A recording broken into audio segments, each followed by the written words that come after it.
Okay, Sounds of Decay 2, It's Here, the new Suffocation, Hymns from the Apocrypha. Question: do death metal fans tolerate new vocalists more than other genres? Pestilence fans stayed on board. True Pestilence fans stayed on board when Martin Van Drunen moved to Asphyx. And there's always that guy yammering on about how Testimony of the Ancients and Spheres is their best stuff.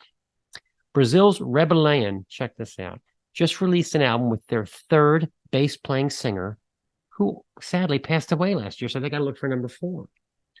Not to mention that we've all pretty much accepted Corpse Grinder's stint in Cannibal, 27 years, people. He is the band's true face. So it should come as no surprise that Suffocation fans seem to be basking in the heaviness of their latest record, their first with new vocalist Ricky Myers.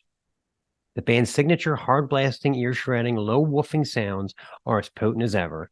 If anything, they sound energized a bit compared with Frank Mullen's last record, 2017's Of the Dark Light, which, personally, I have to say, I don't understand the backlash against Of the Dark Light. I thought it was great. I read so many negative reviews that could not explain what was wrong with it. There's nothing wrong with it. It's a great record. It's another case of the old vets showing us how it's done. The breakdowns on this album are vicious, like the slow tempo shifts in Seraphim Enslavement. Myers woofing, there is a way for you to be free, ending this pain and misery. Just slit your throat and bleed out for me. Sunshine and Rainbows, right? This is soon followed by one of Terrence's best solos on the record, and that is saying a lot, because his leads are so much more lyrical on this go-round. Of course, percussively, the performance of semi-newcomer Eric Moratti is overwhelming, kicking off most tracks with dizzying rolls and fills. The thrashier segments at the tail end of Embrace the Suffering are a definite album highlight. Like, we need more proof that Suffo is a hard-churning mosh machine. Delusions of Mortality may be the album's high point.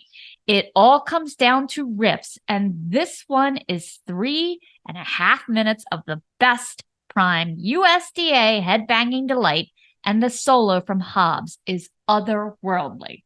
Yeah. All right. 35 years, spanning 8 records, and no gray hair on Suffocation whatsoever. The tour with Incantation, like we mentioned, is raging all across the country this fall. Do not miss it. Let's introduce the song. This song is Seraphim Enslavement. This is the Snaggletooth Extreme Metal Podcast.